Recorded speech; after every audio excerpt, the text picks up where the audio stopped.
My name is Aditi Rao. I'm a student of class 11D, Tagore International School, Vasant Vihar. I am here with Dr. Ravindra Rao, a psychiatrist and an addiction treatment specialist, working as an additional professor in AIMS, New Delhi. Today we will be having a brief conversation about addiction. Good afternoon, sir. Good afternoon, Aditi. So, my first question is, what is addiction? Right. So, it's good that people are interested to know about what addiction is all about. So, basically, you're aware that there are a lot of substances that people consume to get a pleasurable effect, to get high, to enjoy themselves.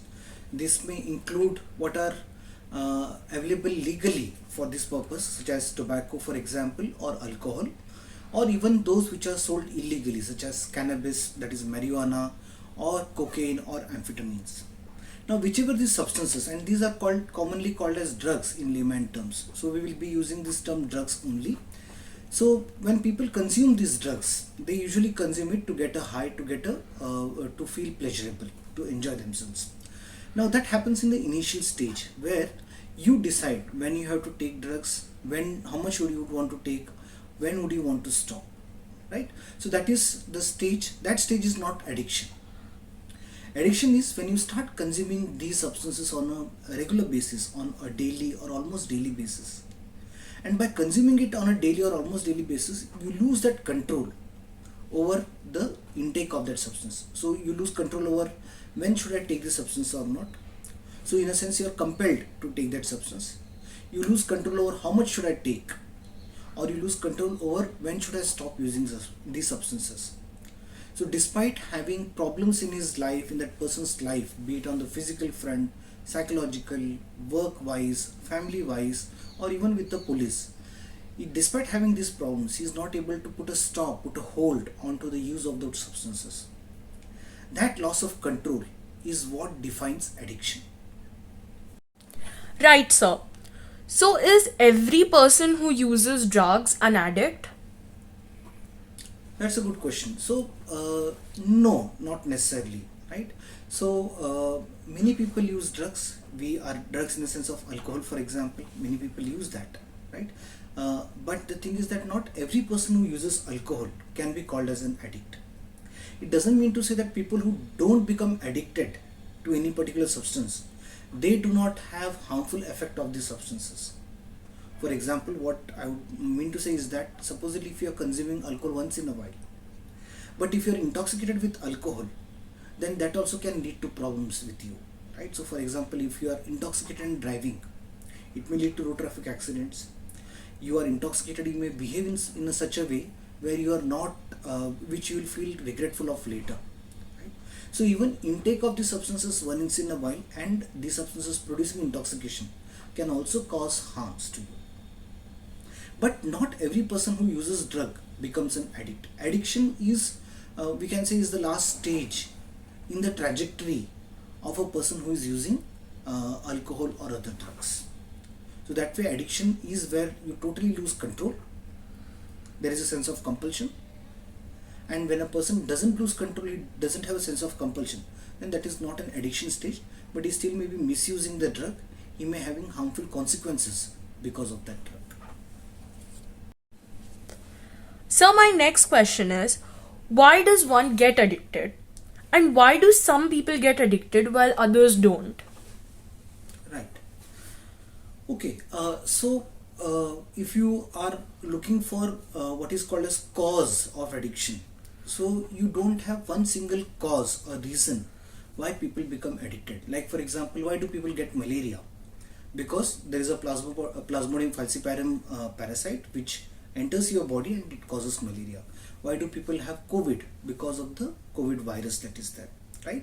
So in that sense, addiction is not a disease or an illness which is caused by one single factor.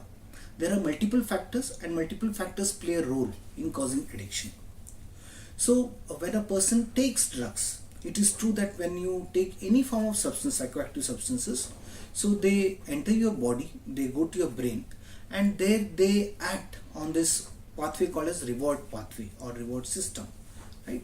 or reward circuits. So they act there, and when they act on those reward circuits, you feel good, you feel high because of release of a particular chemical, neurochemical called as dopamine, right? So that happens, and dopamine release is something which happens naturally even when you do other activities. Like for example, when you're having food, you feel good. Not only does it give you energy, but it also makes you feel good. That is because of the release of dopamine in this reward pathway. And that's why you would see that certain type of foods, they give you more pleasure as compared to others. Like for example, chocolate, for example, right? Or a cheese loaded pizza. Now they give you more high because they release more dopamine as compared to other food products that you normally consume. Now what psychoactive substances do or drugs do is that they basically release an enormous amount of dopamine as compared to your natural substances like food, as we were talking about, right? So in that sense, they hijack the brain. But this happens in most individuals. It is not as if it happens only in those people who are addicted. All of us get intoxicated or can get intoxicated if we consume these substances. But not all of us become addicted to this, right? So why is it so? Because of number of factors. One is, of course, biological factors. Like for example, what is the brain makeup of that particular individual?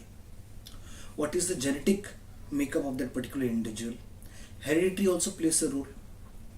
Family factors. Other factors like your psychological factors. People who are having mental illness, mental health problems, psychological problems. People who have more stress. People who do not know how to cope with problems in their life, right? Or people who also have other personality factors, like people who are very impulsive, people who are sensation seeking, people who are risk takers. Those kind of personality factors also place an individual at risk for getting addicted to particular drugs. Similarly, then you have other factors, like for example, increased problems in the family, broken family, fights in the family, having a role model either in the family or in the neighborhood or in their peers. So these are all factors, when they come together, then they may play a role in making a person addicted to a particular substance. So as I was saying before, that is not one single reason. There is no single reason why a person becomes addicted. While that is important to be exposed to that particular substance, but it is not sufficient to make a person addicted. I hope I have been able to answer your question. Yes, sir. So, as a follow up to the previous question, I wanted to ask that are there some special properties in drugs that make them addictive? And how much use of a substance makes you addicted? Also, if you could please elaborate on the reward circuit, please. Okay, so I'll take the first two questions together. So you asked what are the special properties do these substances have which makes these addictive, and also you asked is there a cutoff above which consuming above which a particular quantity whether a person can become addicted, right? So yes, I mean these substances, they have some common property. The common property is that all of these act on brain. They act on a particular areas, or they act on particular areas of the brain, and they act on this reward pathway, and not only on reward pathway but a number of other areas where these changes, neurochemical changes, are produced in the brain that leads them to leads a person to become addicted to these drugs, right? So those are there.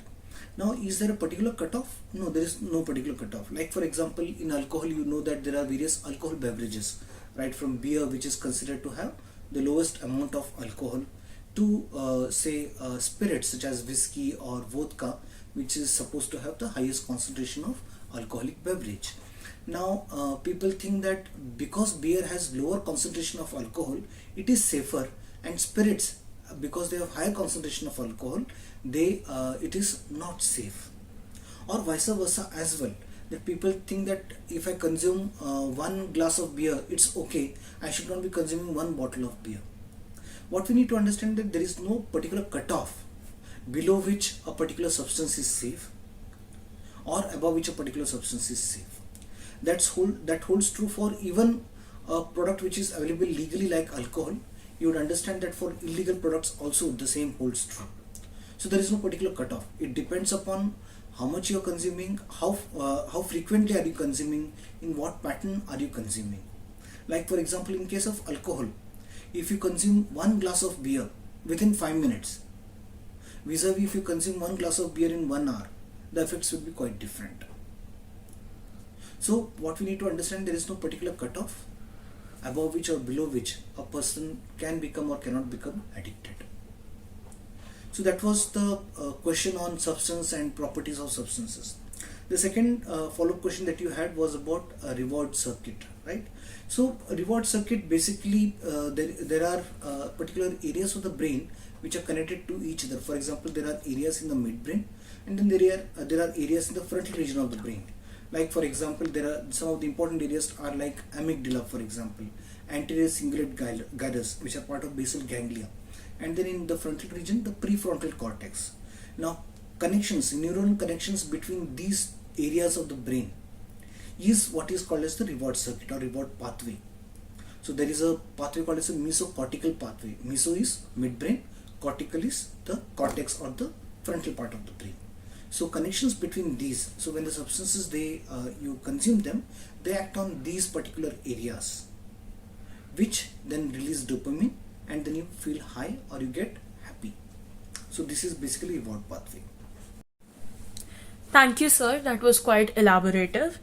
My next and final question would be, what are the signs someone is addicted, and can you cure someone of addiction? Right. So signs, or what are the telltale features to say that somebody is addicted or not addicted, right? So there are a number of features. Like for example, if a school going child or if a student is addicted, how can one get to know? So initially what happens is, when a person starts going into the stage of addiction, he or she starts, a person who was regular in school, for example, he will start bunking school. He will not be regular in his school, not regular in the assignments. The person may appear very drowsy in school. The person may not be a person who was scoring well. His grades would come down, right? So these are some of the features by which we can say that the person has some problematic. The person may may have mood swings. The person may be feeling at one moment he may be very happy, he may be smiling, but at the other moment he may get aggressive or getting angry without any reason. If you start questioning, the person will get angry, irritated. So easy irritability also is one of the feature. Person will start feeling dysphoric or feel sad. He may have suicidal thoughts during these times, right? So all of these features would suggest that the person may be having a problematic substance use, possibly addiction.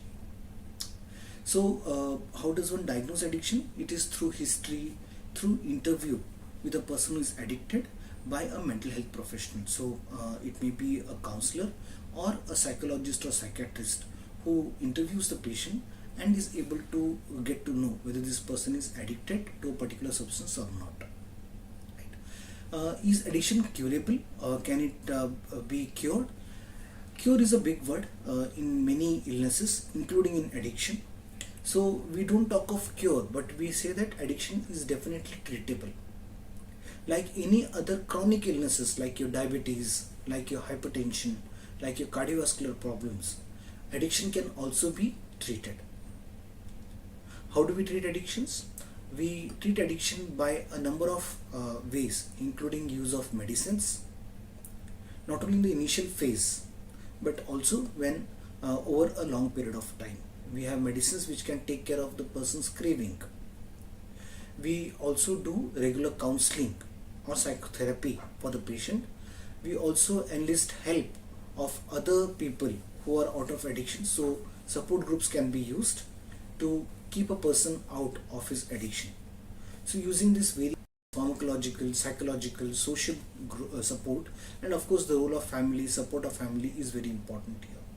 So when all of these things are done cumulatively, a person will be able to come out of treatment, come out of addiction, get treated from his addiction problem. Thank you so much, sir. This was a very informative interview. All the best, Aditi.